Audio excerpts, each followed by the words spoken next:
Are my heart, my soul, my guiding light. I sang because I missed my mother. It was just a rainy night, a small, nearly empty Italian cafe, and a promise broken under my breath. That song wasn't supposed to leave my chest. My mother had made me swear I would never sing it for strangers. But I sang it, and at the back table, Matteo De Luca froze as if I had pointed a gun at his heart. I tried to run. Too late. Because that man wasn't just a customer. He was a Mafia boss. And I found out too late that my mother's song was the secret that could destroy his empire. Hi, I'm Lena. A special shout out to those of you watching Book 1 for free here on the My Stories platform, completely ad-free and uninterrupted. Chapter 1. The Song I Wasn't Supposed to Sing.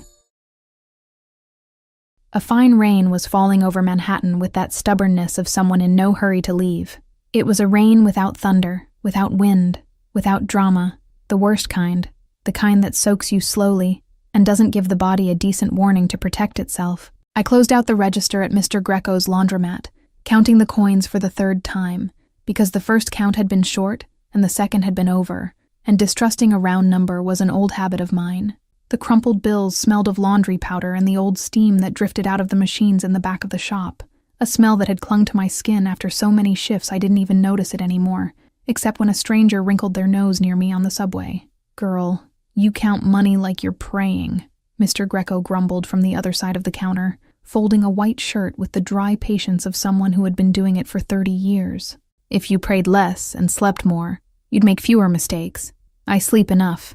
You sleep on the leftovers." He stretched out his thick hand, fingers stained yellow with tobacco, took the key to the register, and looked me up and down.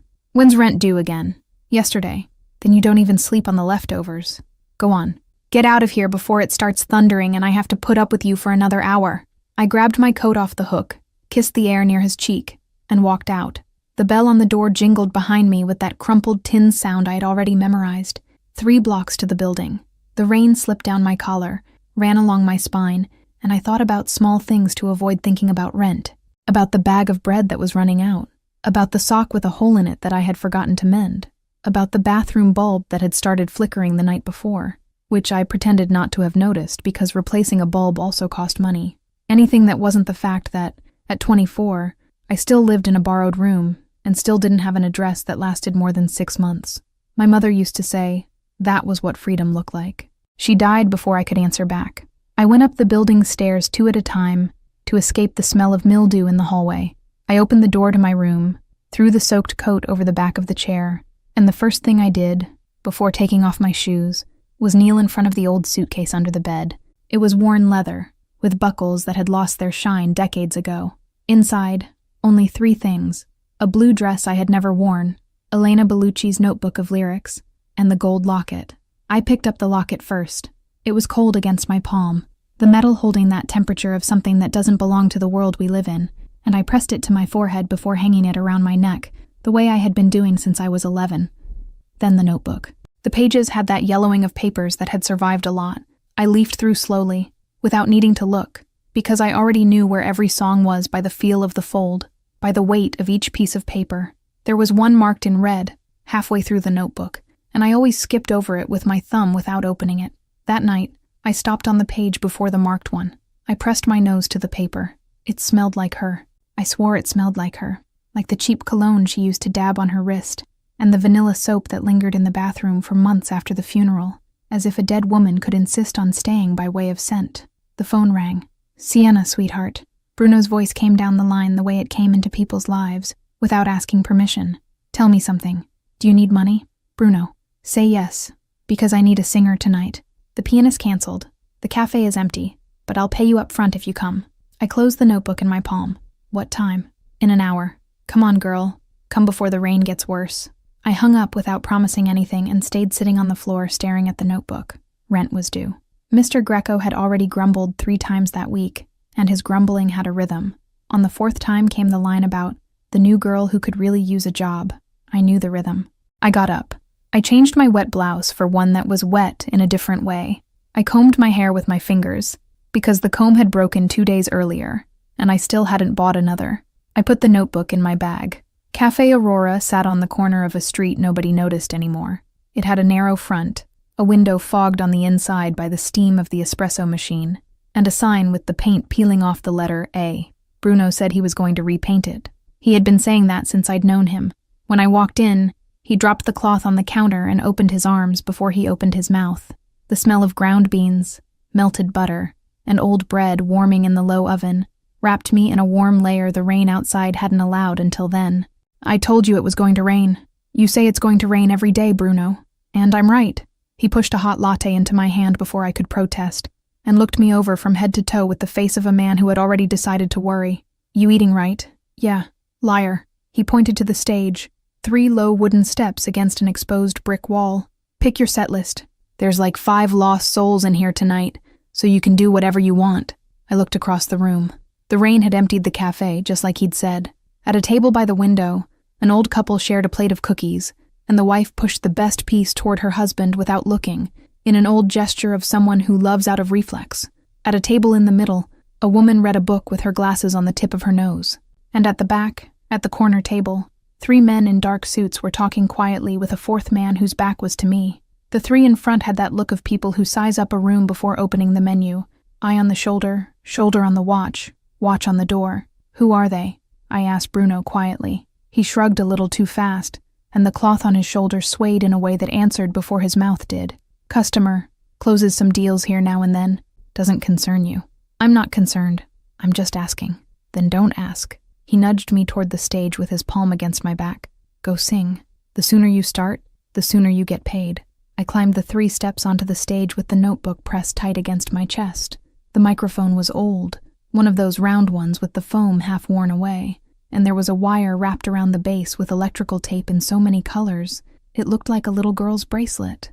The light above my head was yellow and weak, the kind that makes a face look prettier out of sheer laziness to show the truth. I opened the notebook on the wooden ledge in front of the mic. I started slowly. Some song of Elena's, one of the ones I had sung 1,000 times in the shower, on the subway, in Bruno's kitchen while he fried eggs. The couple by the window kept talking without looking at me. The woman with the book turned a page. The men at the back didn't even move. I sang a second song, a third. Bruno, behind the counter, tapped the cloth against his shoulder to the rhythm, and for a second, the whole room felt warmer than it should, with the steam from the machine rising in thin columns to the low ceiling. And I thought maybe that was all this was. Maybe I'd just get through the night without thinking about rent. And then my thumb stopped on the page marked in red. I can't explain what happened. Maybe it was the rain. Maybe it was the smell of the paper I'd pressed to my nose an hour earlier. Maybe it was the locket weighing against the base of my throat as if Elena were leaning into me on purpose. The rule had existed for so long that I had never questioned why. Never sing that one in public, Sienna. Promise me. I was 11 when I promised. I was 11 and she was already too thin, with thin wrists and the hoarse voice of someone who sang curled up under the comforter so the neighbors downstairs wouldn't wake up. I lifted my eyes from the notebook and looked at the fogged window. I missed her the way you miss air. I broke the promise on impulse. The first note came out thin, almost a whisper, and I closed my eyes so I wouldn't give up halfway through. The second came out steadier. By the third, I couldn't turn back, because the melody had that kind of hook that catches in the throat of the person singing it before it catches in the ear of the person listening. It was a lullaby. It was the song she used to sing when I couldn't sleep, before she got so thin that stopping singing became another way to save her breath. The lyrics were in Italian, simple, about a little girl waiting for sleep on a balcony while her mother counted the stars wrong on purpose to make her laugh. I sang through the second verse, and that was the moment the espresso machine stopped hissing. The old ceiling fan, which creaked with every turn, went silent between one revolution and the next, without anyone noticing the exact point at which it stopped. No one set down a cup. No one breathed loudly. I opened my eyes. The couple by the window was still eating cookies. The woman with the book had lifted her head and was watching me with gentle curiosity. Bruno had stopped tapping the cloth against his shoulder and was holding it suspended in the air, as if he were about to resume the gesture any second, and had forgotten how. And at the back table, the man who had been sitting with his back to me had slowly turned his head. I couldn't see his face clearly, because the yellow stage light didn't reach that far, and the back table was lit by a single candle that flickered in a way that gave his profile the look of something carved from poorly finished stone. But I saw enough to register 3 things. In the order they entered my head, the dark suit was expensive in a way that didn't match this cafe. The glass in his hand had stopped halfway to his mouth, and his hand wasn't trembling. I sang the third verse without looking away from him. The glass didn't come down. Chapter 2. The Man at the Back Table. I finished the song with my throat dry in a way that had nothing to do with the air. The last note hung in the room for a beat longer than it should have, vibrating between the stilled cups and the steam from the coffee machine. And I saw Bruno finally lower the cloth from his shoulder and breathe, like someone who had forgotten to while I was singing. The couple by the window clapped softly. The woman with the book smiled a little. The three men in suits at the back table did nothing, because no one at the back table had moved for an entire song. The man with his back to me, he wasn't with his back to me anymore. He had turned his chair sideways at some point I hadn't registered, and now he was facing me, elbow propped on the table, the glass finally resting on the wood. The candle on the back table lit his chin, the line of his jaw, the edge of the white collar under the dark suit. It didn't light his eyes. His eyes, I felt, didn't see. I came down the 3 steps off the stage with the calm I knew how to fake. I went straight to the counter. Bruno. Girl. His voice came out rough. He scrubbed the counter twice with the palm of his hand. No cloth. What song was that? One of my mother's. I've never heard you sing that one. I never have. He looked at me for 2 seconds with his brow furrowed, and I saw he was about to ask more. He didn't. He pushed a glass of water toward me and said, "Lo, drink." I drank. The water was cold enough to sting my throat, and I was grateful for the sting because it brought me back into my body. I looked over the rim of the glass toward the back table. The 3 men in suits had stood up. The man who had turned his chair was still sitting, but he made a gesture with 2 fingers to one of them, and the 3 of them moved off toward the door like well-trained dogs. "Bruno," I whispered. "Who is that customer? I told you not to ask, and I told you I'm asking." He sighed. He took the cloth off his shoulder, then put it back on his shoulder without using it. "Sienna." "Who is he, Bruno?" "He's a man who pays on time and doesn't make noise. For me, that's enough. For you, it should be enough too." I was going to argue. I didn't, because I heard the dry click of the hard heel of a good shoe against the cafe's wooden floor, and the click was coming from the back in my direction, and the click was alone, without company, without the 3 well-trained dogs. I tightened the notebook against my chest under my coat before turning. He stopped 2 steps from the counter. Up close, the light was better. He was in his early 30s, maybe a little older, dark hair combed back with a discipline that didn't tolerate a single strand out of place, and a thin scar on his left temple that looked like it had been made by something he had survived without paying much mind. The suit was the color of a moonless night. The tie was the same shade. No watch in sight. There was a thick signet ring on his right hand, with an old crest I couldn't read in the dim light. "Good evening," he said. His voice was low, and it had that specific calm of people who know no one is going to interrupt them. Behind me, Bruno stopped breathing again. "Good evening," I answered. "You sing well. Thank you." There was a pause. He studied my face without hurry, and I felt the locket weigh against the base of my throat, as if it had tripled in size in the last 5 minutes. The ceiling fan turned at a tired rhythm, and every revolution shifted his scent toward me. Wood, some old resin, and behind it something cold and clean, like an expensive hotel. "That last one," he went on, and his voice dropped half a tone, and he switched to Italian without warning, slowly, the way you set down a full glass on a table without spilling. "Chi te l'ha insegnata? Who taught it to you?" I knew Italian from my mother. The question landed straight, and it was precisely because it landed straight that I knew, before answering, that I had to lie. Elena had trained me for this since before I could spell her last name. If anyone recognizes the song, Sienna, anyone at all, you never tell the truth. Never. Promise me. I had promised at 10, and renewed the promise every year until she died. After that, without arranging it with anyone, I kept honoring it. I smiled the lightest smile I knew how to fake. "It's just a family song," I answered in English, not picking up the cue of his Italian. "My grandmother used to sing it. I think she made it up." He didn't look away from my face.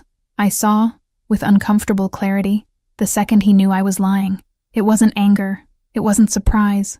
It was a notation, like someone writing something down in a mental notebook to use later. "Your grandmother," he repeated. "Yes, made it up. That's what I think." He tilted his chin a millimeter, and the gesture made the low light from the counter lamp catch on the ring on his finger. The crest was Italian.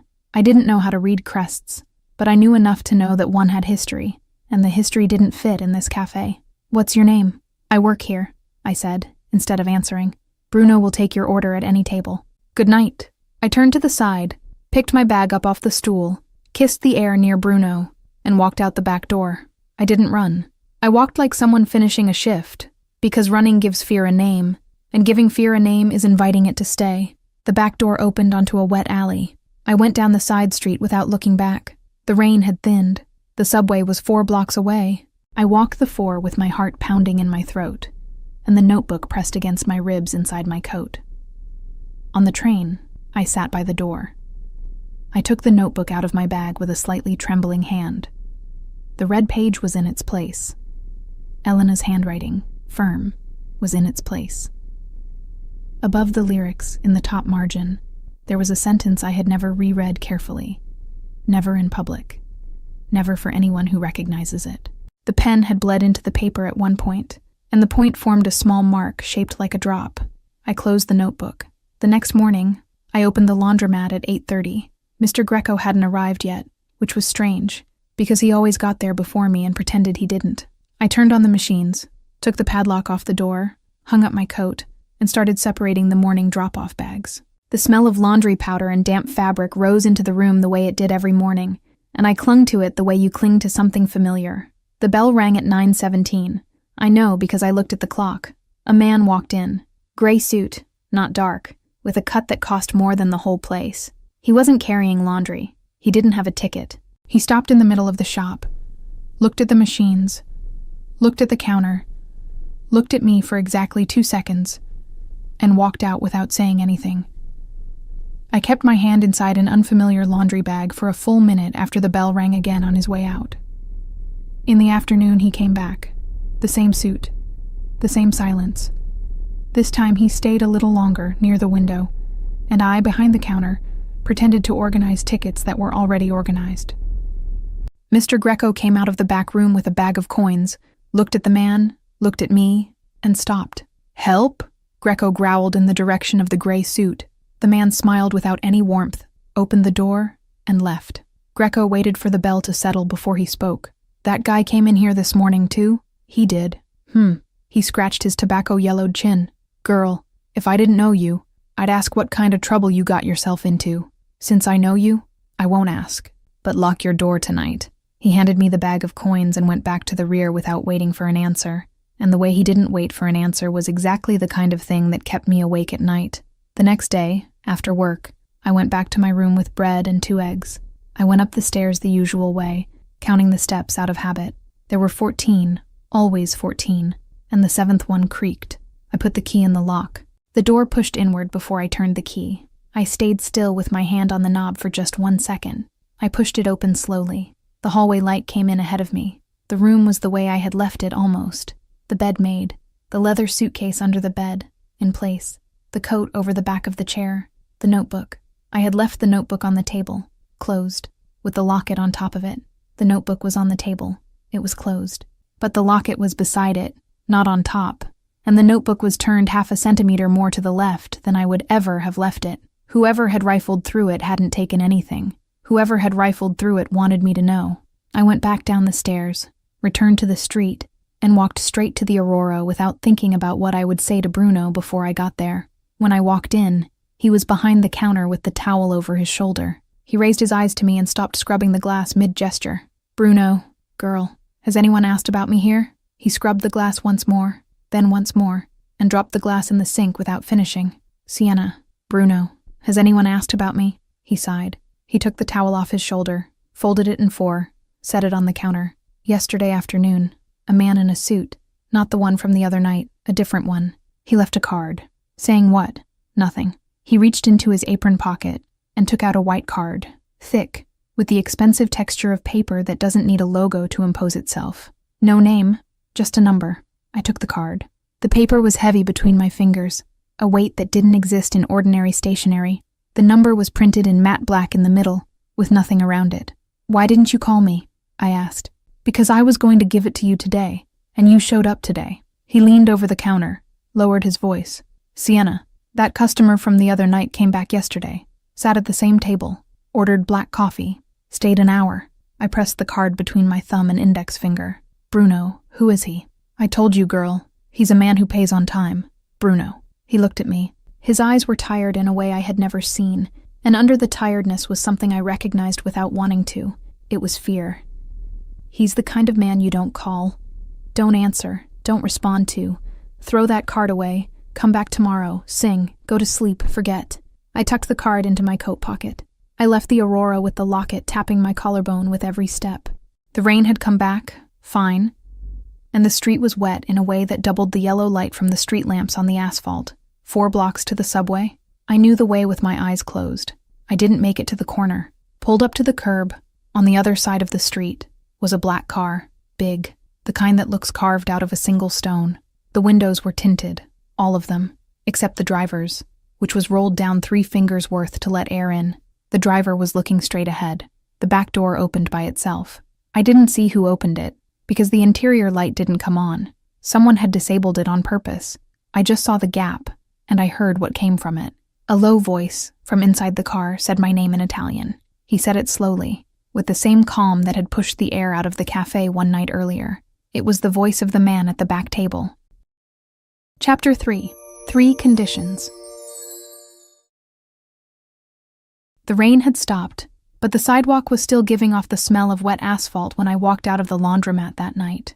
Mr. Greco had grumbled a, "Be careful, girl," before lowering the grate, and I had laughed to myself, because he'd been saying that since I was 19, as if care were something you could buy at the register. The black car was there, across the street, exactly where I knew it would be, because a woody cologne isn't something you forget in 3 days.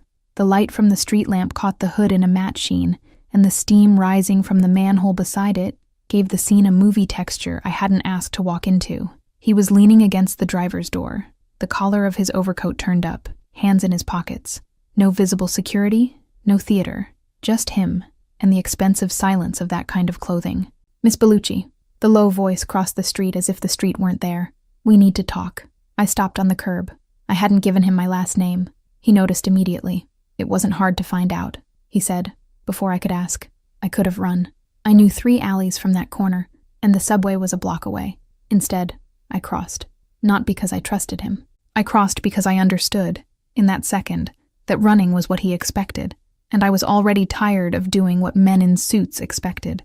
"Did you go into my room?"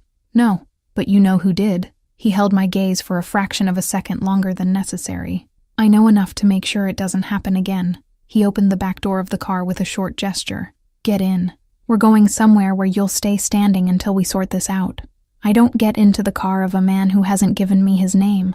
Matteo De Luca. He said it the way you hand someone a knife, handle first, without pride, without warning. And I, who had grown up listening to Elena whisper the names of families to avoid in the back corners of bars, recognized the surname before his mouth closed. De Luca. My hand closed on the locket under my collar without my asking it to. I felt the warmth of the metal against my sternum and thought, in one short pulse, that maybe Elena had taught me to distrust that exact woody scent, that maybe every time we'd moved in my childhood had been to avoid a man with exactly that surname said exactly that way. "No," I said. He raised an eyebrow a millimeter. It was almost humor. "No what? I'm not getting in. I'm not going to your house. I'm not accepting protection from a man who knows too much about a break-in he swears he didn't do." I gripped the strap of my bag until I felt the leather burn my palm. "Unless we agree on 3 things first." He didn't move. The driver, whom I hadn't even noticed before, standing 3 steps behind him, rolled his eyes so discreetly I only caught it because the street lamp lit the white in the corner. I swallowed the urge to laugh. "Name the 3, Matteo answered. "A door with a lock on the inside. I lock it whenever I want, and no one comes in unless I open it. There's a lock on the inside tonight. Freedom to come and go. I'm not a guest under custody. I leave when I need to, come back when I want. You leave and come back whenever you want." The last one cost me more breath. I felt my throat dry up and forced my voice to come out without trembling. And no lies. I looked at him straight. "If I ask, you answer. If you can't answer, you say you can't, but you don't give me a wrong answer." He held my eyes for 3 full seconds. Then he nodded once. Granted, it was the first time I was afraid of him. Not because he refused, because he accepted all 3 the way a man signs a contract he's already read before. I got into the car. The drive to the mansion lasted less time than I wanted. Manhattan went by the window in neon blurs, and the driver, I later learned his name was Dante, because Matteo dropped his name as a short order on the phone, drove without making a single sharp turn. I felt the weight of the man next to me without needing to look. He didn't try to talk. He didn't try to explain. He smelled like expensive whiskey, and something darker, maybe bergamot, maybe danger, and I didn't have the capacity at that moment to separate one from the other. The leather of the seat was cold against my thighs through my jeans, and every time the car passed a brighter intersection, I caught his reflection in the dark window, still, looking straight ahead, as if silence were his most honest way of looking at me. When the gate opened, I swallowed hard. The house wasn't ostentatious the way I had imagined. It was worse. It was discreet in a way that costs much more. The housekeeper, a middle-aged woman who greeted me with a nod and not with her voice, led me to the guest room on the second floor. On the canopy bed, on a sand-toned coverlet, an expensive dress was laid out as if it were part of the decor. Fine fabric, modest neckline, no store tag. I looked at it for a second and shut the door behind her. I didn't touch the dress. I slept in jeans, with the door locked and the locket in my hand.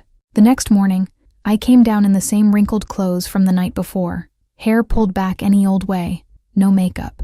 If he was expecting a refreshed Cinderella on the staircase, he was going to have breakfast with the sienna he had brought home. Matteo was at the dining room table, in a dark suit without a tie, the newspaper folded beside his plate. He was drinking black coffee, no sugar, no milk, nothing. The morning light came in through a tall window behind him and traced an outline on the shoulders of his suit that looked cut by a knife. I sat in the farthest chair he allowed me with his look. "Good morning? Good morning?" The housekeeper poured my coffee before I asked and inquired in that quiet voice whether I'd like anything else. Without thinking much, I said I'd love some chamomile tea. I saw Matteo raise his eyes from the newspaper for a second and go back to it. I drank the coffee while I watched the way he held the cup. 2 fingers on the handle, thumb out, short movement, small sips. "You drink coffee without sugar like a man trying not to taste anything." The sentence came out before I weighed it. It was the irony I used with Mr. Greco when he asked for rent. It was the way Elena talked to men who ordered too much.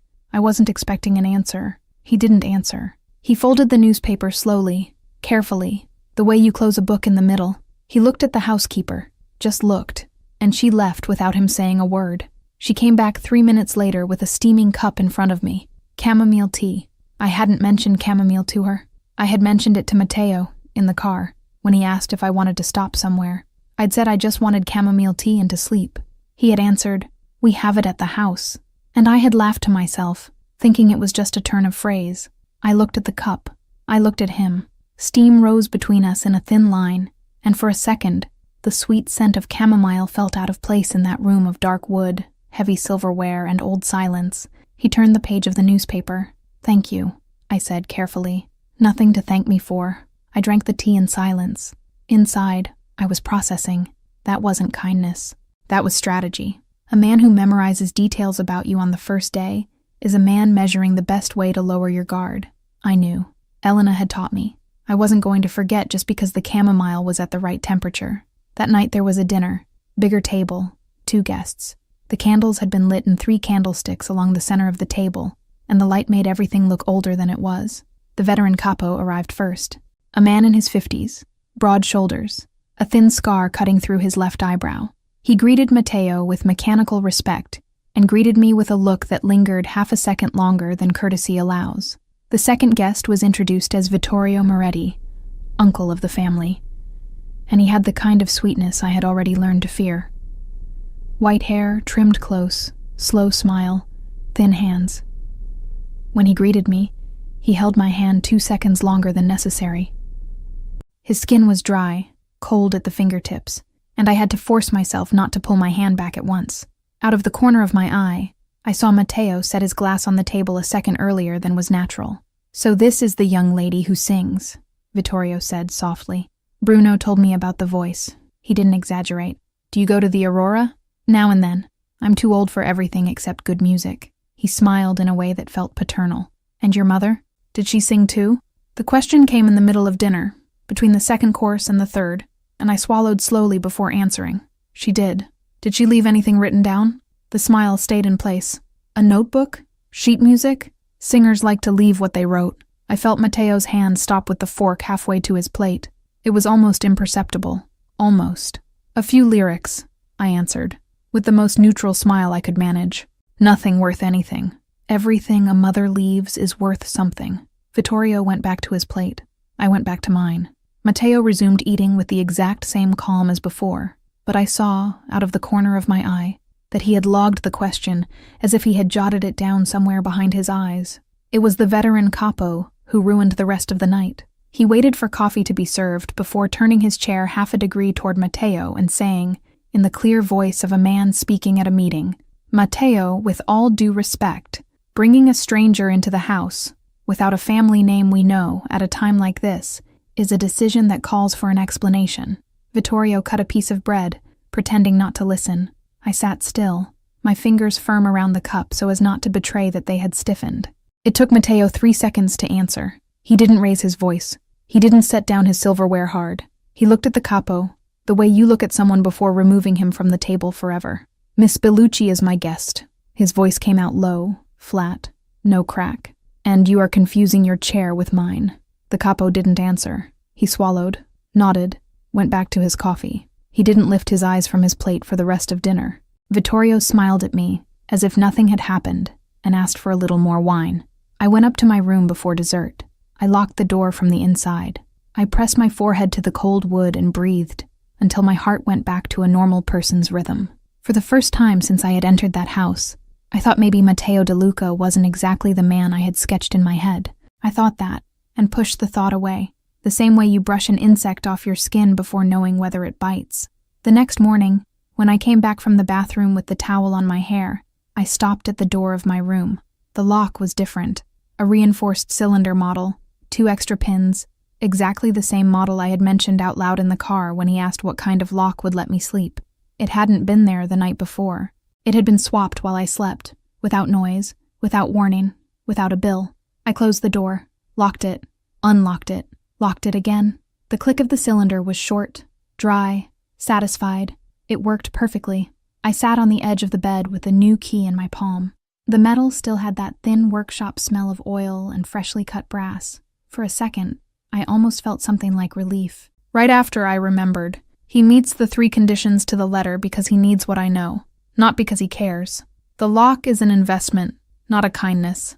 The tea was a calculation, not a care. I repeated that to myself like a prayer, not sure I believed it. I repeated it so many times I almost convinced myself, even though part of me suspected otherwise. That night, I lay in bed with the key under my pillow and Elena's notebook in my lap. I leafed through to the page marked in red and stopped. I didn't sing. I just read. I ran my thumb along the margin of the old paper as if Elena could feel the touch from the other side. Thirst made me get up. I unlocked the door, walked barefoot down the hallway to go down to the kitchen, and it was at the top of the stairs that I noticed. The door of the music room, downstairs, was ajar, and a yellow light was escaping from it.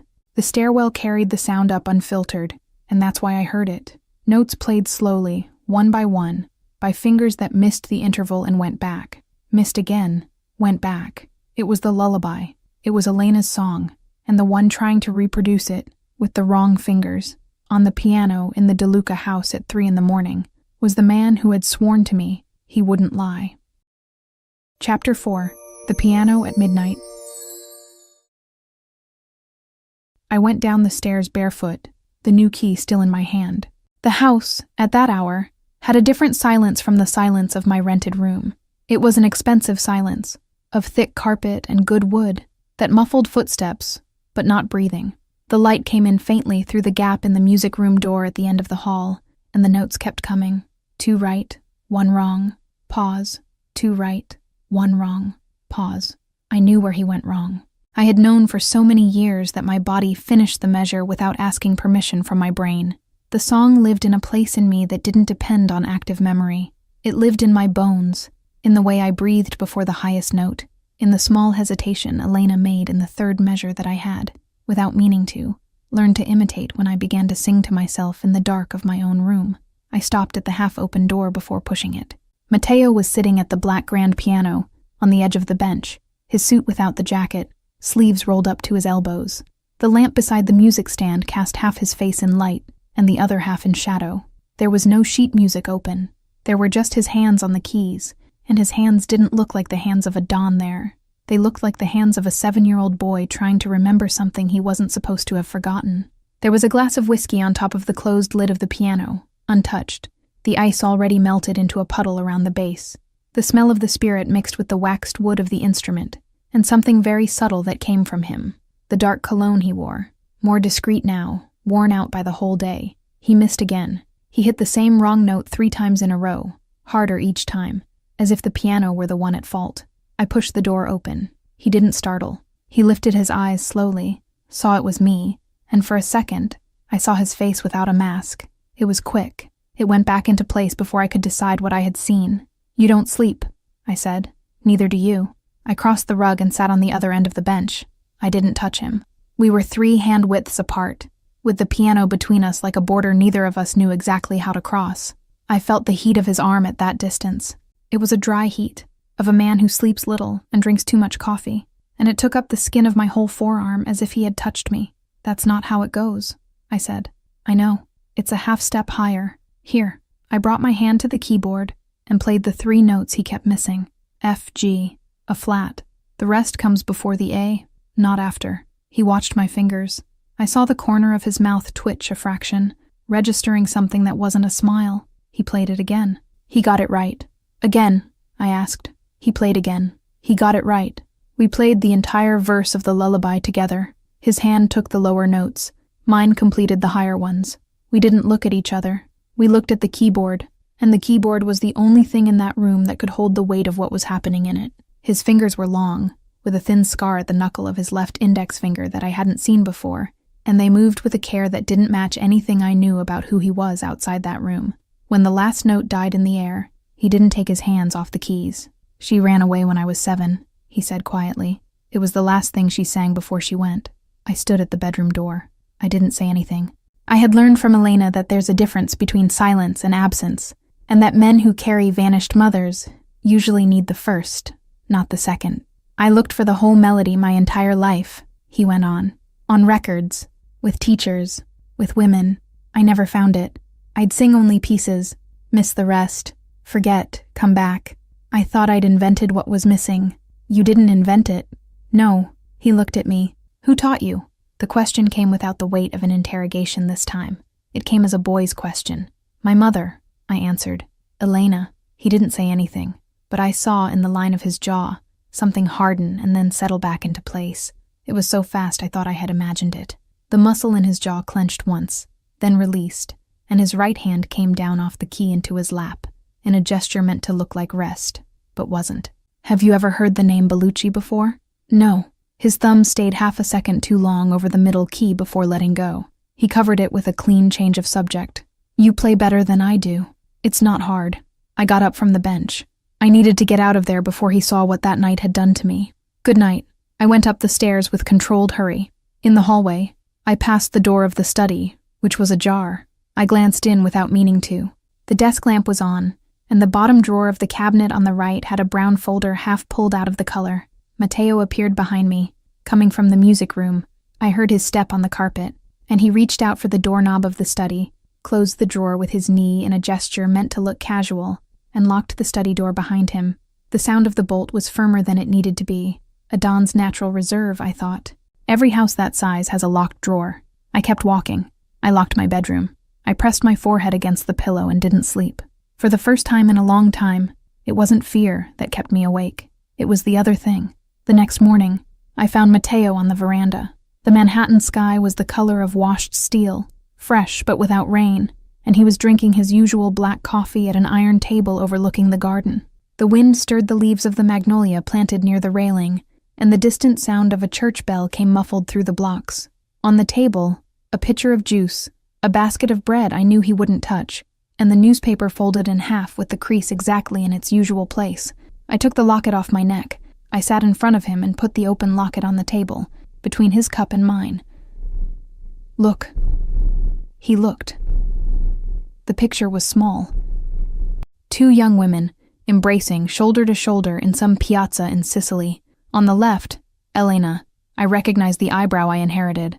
On the right, a woman with light hair, a short smile, eyes I had never seen, but that I recognized at once. Matteo took a deep breath. Just one. "It's her. I know. Where did your mother get this?" "I don't know." I turned the locket in my palm. But there's more. I showed him the back. Lucia's handwriting, small, firm, engraved in a material that had withstood decades.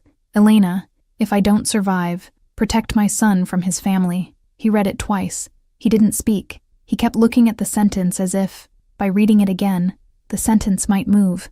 The cup he was holding between his index finger and thumb trembled in an almost invisible way, and he set it down on the saucer with exaggerated care, like someone who doesn't trust his own wrist. I waited. I didn't console him. I didn't reach out. I had learned from Elena that big men who receive big news need time, not a gesture. When he finally lifted his eyes, I saw for the first time in my life what a dawn without any reserve looks like. It was a second. Then he gathered it all back behind his eyes.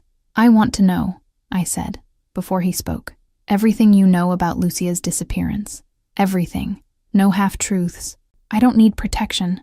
I need information. I know little. Then tell me the little you know. He spoke. He spoke about the night Lucia left, saying she was going to buy bread and didn't come back. He spoke about the father who forbade her name in the house for 10 years. He spoke about the unfinished letter found years later in a shoebox in the attic. He spoke quietly, without ornament, and I believed every word because none of them were comfortable. While he spoke, I noticed he wasn't looking at me. He was looking at the exact spot in the garden where the morning sun was beginning to balance over the trellis, and it was the look of someone who needed an anchor to be able to open his mouth. When he finished, I said, "We investigate together. Sienna. Together. It's not a request. It's the only way I'll stay in this house." He nodded. I closed the locket, hung it around my neck again. I drank the coffee that had gone cold and didn't comment on it.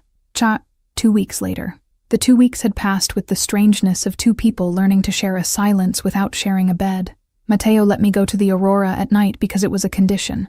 Bruno hugged me when he saw me arrive and poured me house wine without asking. I sang 3 songs, none of them Elena's, and pretended everything was the same. The café smelled of rosemary from the sundae sauce and the burnt sugar of the day's dessert, and for a few minutes, in the middle of the second chorus, it was almost possible to believe that my life still fit on that small stage.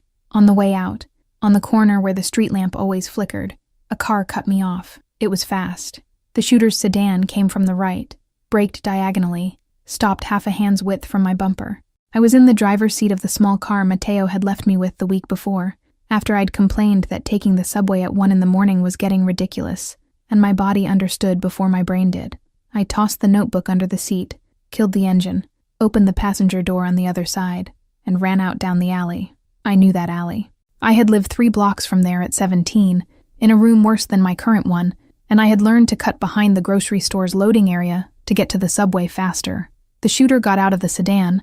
I saw it in the reflection of a closed shop window, and shouted something in Italian with a southern accent. I didn't wait to translate. I ran.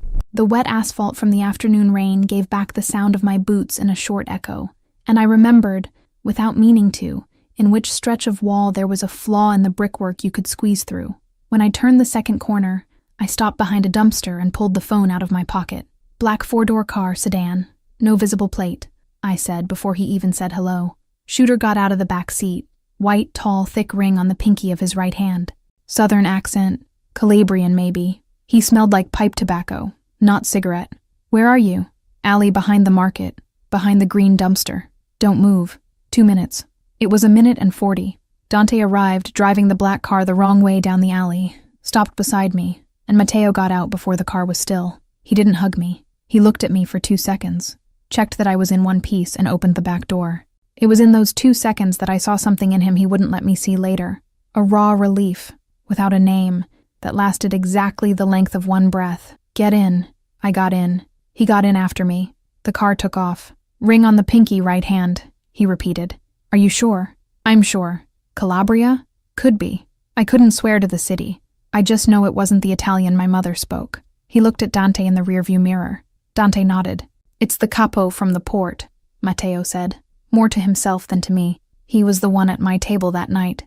"I'm going to be there." "Where?" "When you decide what to do with him. I'm going to be there." "Sienna, this isn't—" "I'm going to be there." I held his eyes. "You promised no lies." "I'm extending the promise." He held my gaze for 3 full seconds. Then he nodded once, like the night on the sidewalk, like everything he signs when he signs. 24 hours later, I was in a warehouse that smelled of oil and scrap iron. There was a chair in the center of the concrete, and the capo from the port was in it, his hands tied behind the backrest and a fine cut above his eyebrow where blood was running down in a single straight line. Matteo came in through the side door without looking at me. I stood near the door with my arms crossed. There was no scream. That was the part that stayed with me. The capo tried to negotiate in fast Italian, with a southern accent, and Matteo answered in short sentences. I didn't translate because my ear refused. Then Matteo drew the gun from the holster inside his jacket, with the exact gesture of someone closing a book in the middle. A single shot. The capo's body fell forward against the rope that held him, and his head hung in a way I had never seen a head hang. I stood near the door with my arms crossed and my feet firm on the concrete. The cold of the warehouse came up through the thin soles of my boots and climbed to my knees, and I thought, with a clarity that frightened me, that I was learning to confuse cold with calm. We went back to the mansion at dawn. Dante drove in silence. Matteo looked out the window. I looked at my hands in my lap. They were still. They weren't trembling. The hands. I looked at my hands in my lap and waited. I waited for the tremor at the traffic light. I waited for the tremor on the bridge. I waited for the tears in the tunnel. I waited for the nausea when the iron smell of the warehouse seemed to come back through the air of the car, even though it hadn't. Nothing. My hands were still in my lap like someone else's hands. It wasn't Matteo I was afraid of. It was the Sienna who had grown up moving from address to address without knowing why, who had inherited a notebook and a locket, who had walked into a warehouse behind a Don of the Cosa Nostra, and walked out of it without leaving behind any of the parts of herself that should have stayed behind. I pressed my forehead against the cold glass of the car and thought, before I forbade myself to think it, that maybe Elena had taught me more things than I knew I had learned. Chapter 5. Almost, but not yet. The mansion's kitchen had a Sunday light that didn't match what I carried inside my chest. It was early afternoon. The sun cut the light marble counter into 2 unequal parts, and I was standing outside that line, looking at Matteo with my arms crossed as if my posture could hold up what my voice was about to say. Through the open window came the warm scent of rosemary from the garden, and the distant sound of a fountain I had never located. Inside, the off-oven still gave off an echo of bread. The dark wood cabinets absorbed the light, and the only bright thing in the room, besides the marble, was his eyes. He watched me in silence, with that lethal patience of a man who knows how to wait for a sentence to cross another person's throat. "I need to know something," I said, and my voice came out steadier than I felt. "What am I inside this house? Target? Bait? Or a person?" He set the cup on the marble, slowly. The minimal sound seemed larger than it was, as if the whole kitchen had sharpened its hearing. "Don't answer fast," I asked, "because fast has answered me once this week, and it gave me the urge not to believe anymore." Matteo took a step, rounded the corner of the counter, and stopped on my side of the line of sun. His breath smelled of unsweetened coffee, and my body, without asking permission, decided to recognize that as a familiar place. I hated my body for 2 whole seconds. He pressed his fingers against the edge of the marble, beside my elbow, without touching me. His fingers had that trained quietness of a man who had learned not to make noise, even when his body wanted to. I looked at his wrist, at the vein that ran up to his watch, and forced myself to look at anything else. "Person," he said. "Always a person. Say it looking at me." He looked, and it was worse, because his eyes had a crack in them, and I no longer knew whose it was, the mother who vanished, or the woman who sang the mother's song in some café on a rainy night that felt like it had happened to a different Sienna. He stepped a centimeter closer. I felt his breath on my face before the rest. The counter behind me, cold, pressed into my hand, and the temperature traveled up my arm like a warning. His mouth was 1 movement from mine, and it was in that millimeter that I realized I was the one leaning in. Matteo pulled back first. It wasn't a big step. It was 1/4 of a step, enough to return the air between us to its original size. He lowered his eyes and said quietly, "You deserve to decide far from fear. I'm not going to kiss you while fear is in the room." I didn't know whether that was care or calculation, and it was that doubt that left me furious. Furious with him for pulling back. Furious with myself for wanting a man I still didn't trust. Furious with the kitchen sun for lighting all of it at once. "Fine," I said, with my whole voice. "Then get out of my way because I need to breathe without your face 2 fingers from mine." He moved. No irony, no comment. He moved like a man obeying one of the 3 conditions I had set on the laundromat sidewalk, and it was exactly that clean compliance that disarmed me more than any argument would have. "Shh," In the days that followed, he began opening drawers I didn't even know existed. One afternoon, he took me to the mansion's library, a room that smelled of old leather and stored paper, with heavy curtains that filtered the light into strands, and pulled down from a high shelf a shoebox with no label. The dust on top of the box was smooth, untouched, and he blew on it gently before opening it, like someone asking permission of his own past. "She stopped in the middle of the sentence," he said, running his finger along the curve of the last word. "I don't know if she was interrupted or if she gave up." I read over his shoulder. Lucia's handwriting had the same right-leaning slant as the note on the back of my locket. It was like recognizing a relative in an old photo, with a thin clench in the stomach that took a while to pass. On another afternoon, it was photos. A 7-year-old boy with the exact eyes of the man beside me, sitting on a stone step, holding the wrist of a woman who smiled without showing her teeth. Behind the boy, a whitewashed wall, a dry vine, a low afternoon light that must have been autumn somewhere that wasn't Manhattan. "I always thought," Matteo said, not looking at me, "that she had abandoned me." It took me 27 years to say that sentence out loud. I didn't say anything. I had learned from Bruno that some sentences need silence on the other side, or they fall apart in the air. Instead of answering, I pressed 2 fingers against the corner of the photo, near the boy's bare ankle, and left them there for as long as his time lasted. At night, he didn't sleep. I knew because the light in the hallway stayed on too late, and his footsteps in the music room had the rhythm of a man walking in circles over the same rug.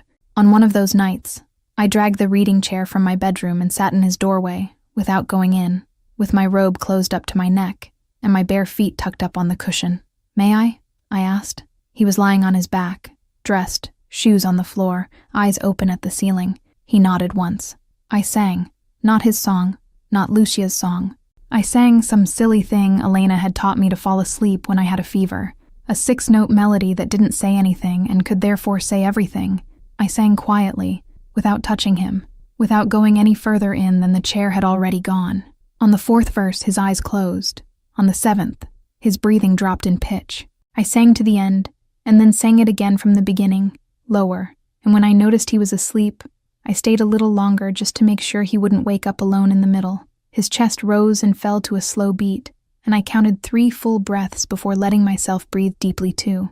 When I went back to my room, I lay down on the bed in the clothes I had on, and looked at the ceiling for the first time in years, without pretending to be tired. The sheet smelled like the housekeeper's lavender soap, and the scent bothered me for being too good for a night like that. I was lost in a place I had sworn I'd never reach. It wasn't pretty, it was honest, and that was worse. Shh. Matteo agreed to let him in when I asked if he could. He didn't argue. Bruno showed up at the mansion on a Saturday, in a suit he kept for weddings and a packet of cookies that didn't need wrapping. His shoes creaked on the polished floor, and he came in through the front door as if walking into his own house, without noticing the expensive paintings or the arrangements of fresh flowers that cost more than the rent on my old room. "You sleep late, son," he said to Matteo, without greeting him, staring at him from the other side of the breakfast table. "You're going to get the under-eye circles of a man who's hiding money." I choked on my chamomile tea. Matteo's driver bodyguard, standing by the door as always, rolled his eyes with a discretion, only learned through years of training not to laugh. Matteo raised an eyebrow. Bruno bit into a cookie, chewed slowly, made a point of chewing all the way through before going on. "I'm looking at my girl," Bruno continued, pointing at me with the cookie, "and she's got color back, so you either keep doing what you're doing, or I pull you out of here by the ear. A house that serves tea doesn't kill anyone, my mother used to say." "That's a fair rule," Matteo answered, in a voice closer than any I had heard from him. I laughed. It was a small laugh, but it came out, and it was my first laugh at that table in 3 weeks. The driver, still at the door, dropped his eyes to the floor on purpose. On a quick trip to the Aurora with Bruno, I let my hand slide along the side of the old piano, while he counted the coins in the register behind the counter. The wood of the instrument was warm, worn at the corner by decades of hands. I played a note near the lower corner. The sound came out muffled, as if it were traveling through cloth, and died before reaching the wall. "This piano's soul is locked up," I said. "Why don't you replace it?" Bruno stopped counting. He looked at the piano with the tenderness you reserve for an old animal. "It was the favorite of an old customer," he said, towel on his shoulder. "I won't sell it, won't replace it, won't repair it." "Old when?" "Before you." He turned his back to arrange glasses. "Good woman." Vanished. I didn't ask more, But my hand lingered a second longer on the corner before lowering, and the muffled sound stayed in my ear the rest of the way back. On Sunday night, Matteo knocked on my door. I opened it slowly. He was in a white shirt, no jacket, hair damp from a shower. His cologne had dropped in intensity, leaving only a shadow of cedar. He wasn't carrying anything in his hands. "Tomorrow," he said, "I'm closing the Aurora just for you, not as the owner of the cafe, as a man." I looked at his face. The crack in his eyes had become something else. A door, maybe, that he had decided to leave open on purpose. I didn't answer with my mouth. I rested my hand on the doorframe, slowly, and nodded once. He nodded back, turned, and walked down the hall without looking back. And when I closed the door, I pressed my forehead against the wood and realized that my heart was beating to the rhythm of that little 6-note song I had sung to put him to sleep. Chapter 6. The Light. He didn't turn off alone. The Aurora seen from outside on a Monday night was a different cafe. The chairs upstairs were turned upside down on the tables, their legs sticking up like still legs in the air, the closed sign hanging on the inside of the glass, and the streetlight came in as if it didn't have permission to. There was a thin puddle on the sidewalk reflecting the unlit neon of the sign, and the damp smell of cold asphalt rose to my face, as if to remind me where I'd come from before walking in. The driver stopped the car half a block away, opened the door for me, and stayed at his post without following me. He nodded slowly, the way he did when he thought the night was none of his business. Matteo was already inside. I saw him through the glass before walking in, standing beside the old piano, no jacket, nothing in his hands, with a single light on above the small stage. The white shirt had its sleeves rolled up to the elbow, and the silver watch caught the strand of light and gave it back in a thin gleam on the piano top. I walked in through the front door, not the back. I decided that on the way, between one block and the next, listening to my heel hit the damp concrete the way someone counts steps before a choice. The back door was the Don's. The front door was mine. I pushed the glass, and Bruno's little bell rang low, and Matteo turned his head slowly, without hurry, like a man waiting for a promise, and not a surprise. "You came," he said quietly, as if there were still a chance I wouldn't. "I came." He pointed at the stage with his chin. I went up the wooden step that had been creaking in the same spot for years.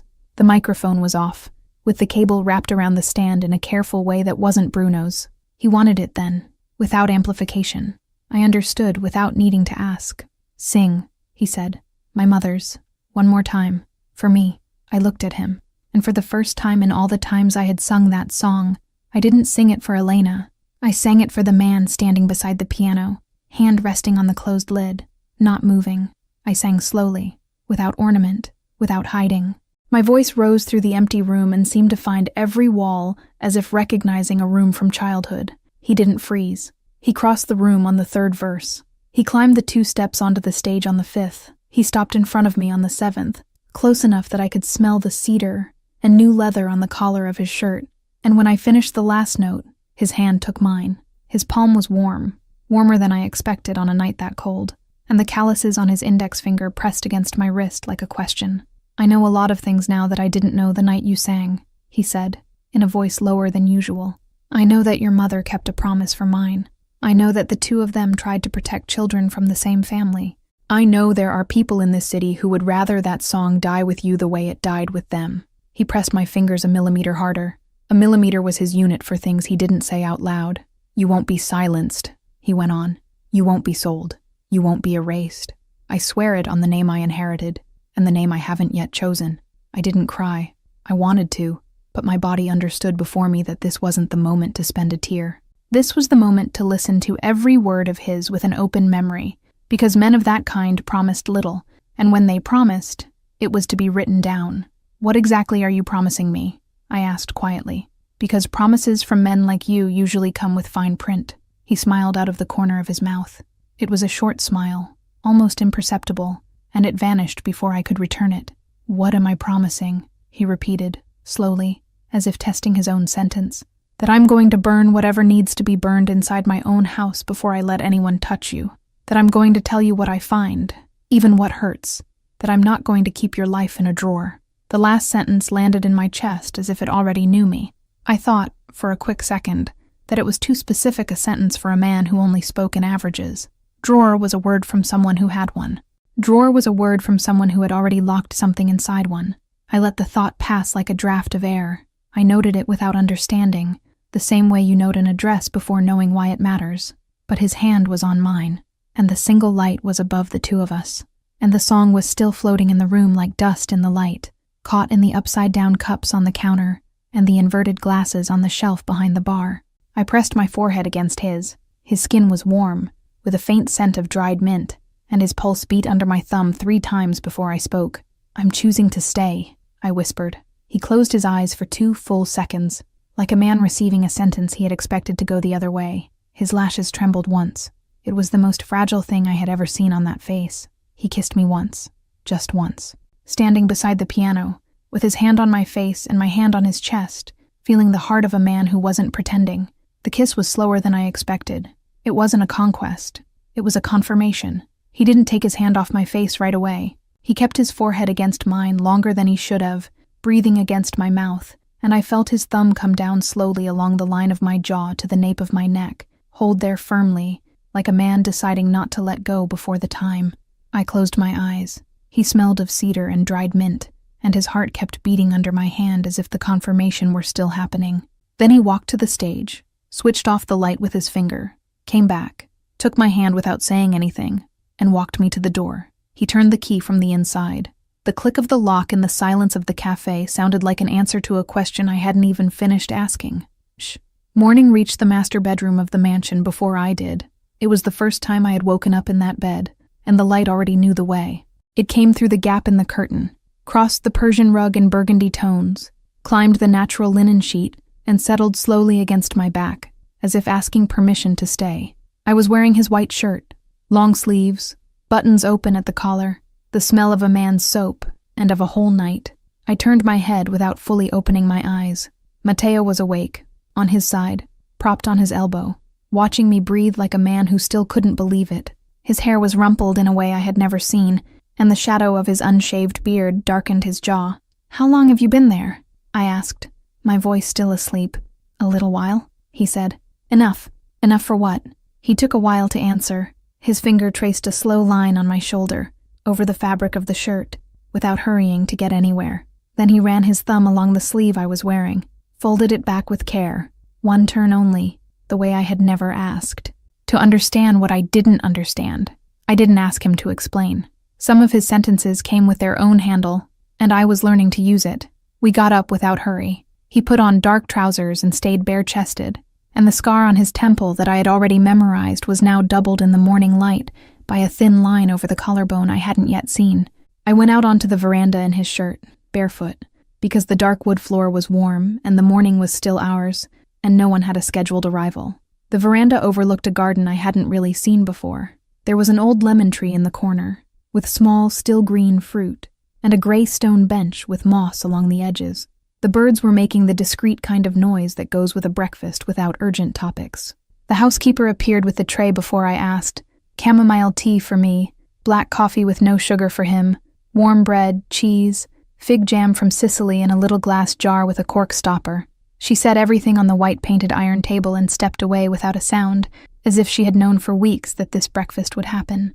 We ate in comfortable silence. The sun rose slowly over the rooftops. The air had the thin chill of early autumn, and the locket swung between the buttons of the shirt every time I leaned toward the cup. The chamomile had a discreet honey taste, the kind you only catch at the end, after the liquid is already down. At some point, I picked up the locket and opened it. The photo of Elena and Lucia was there, intact, as always. 2 young women, embracing, with the light of a sun that no longer existed on their faces.